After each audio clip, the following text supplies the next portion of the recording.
Why do we have a Senate? Obama has executive orders and fiats and the essentially codified fourth branch of the government, the administrative branch, or state, as Mark Levin calls it.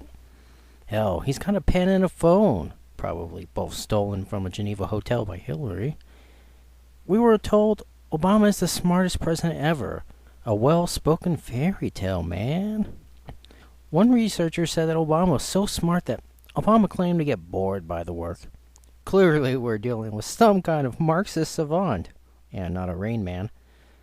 There's a quote from Star Trek V, The Final Frontier, that goes, "What does God need with a starship?" Reworded for relevancy, what does Obama need with a Senate? After all, he's smarter than them, and has a pen, and a phone. And as one left-wing commentator said, he's kind of like a god looking down upon us, like the ants we are. The Senate is holding up progress. They're conflicting and slow to act. There's dissent even amongst the senators, aka the closeted communists. The Senate is holding up forward progress. It should be abolished. It was, after all, given to us by a dusty document of negative liberties, the Constitution. The Founding Fathers could never have foreseen the Obamacare tax, EPA regulations, and Democrat dissension. Abolish this old Uncle Tom branch of the government. Just imagine how quickly Obama could get things done. Why wait a year for Rubio's comprehensive amnesty bill to come to fruition? Obama could get one of his pens and bam, make it a reality. No more inconsistencies and lockstep voting. Why allow a branch that voted to okay an additional $2 trillion in tax punishments against the serfs, eliminated the sequester, but then not vote a single yay for Obama's multi-trillion-dollar budget, widely unreported by the left-wing media news complex, back in 2012, to continue? 99-0. Oh, and 97-0 in 2011.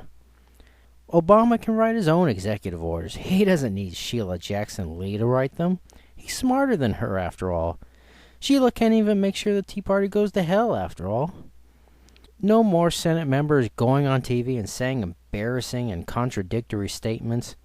Think of all the concerts and vacations he could take with their salaries. And think of the savings he could brag about to the American serfs. Obama said that if Republicans won't work with him, i.e. capitulate, he'll go around them. Well, half the Senate, mostly Republicans but also Democrats, won't work with him. Why retrudge the tiresome task of going around the Senate? Abolish it.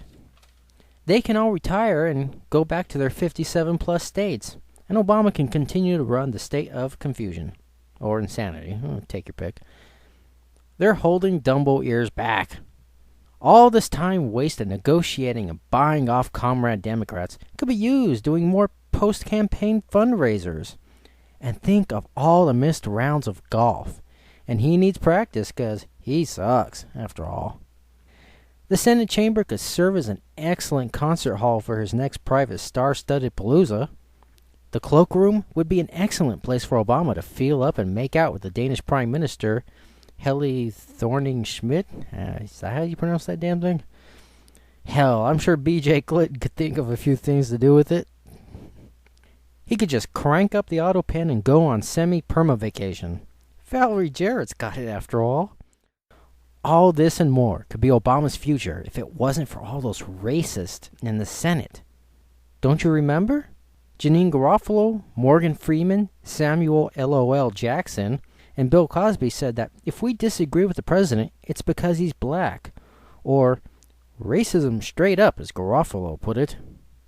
And since they all voted against his 2011 and 2012 budgets, amongst other bills, therefore disagreeing with him, which can be for no other reason than he's black, clearly, every member of the Uncle Tom Senate is racist. It's time for Obama to break the political chains of senatorial slavery. Free at last. that racist Senate is whiter than Whiteout and Chris Matthews combined.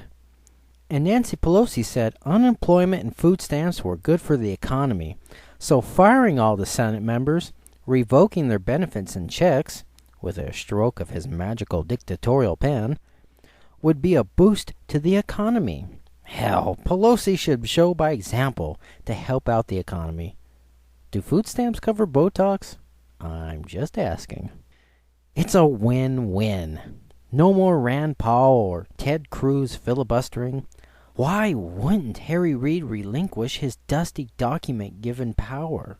He wouldn't have to deal with smelly tourists anymore, after all. So again, why do we have a Senate? Or, for that matter, a House of Representatives?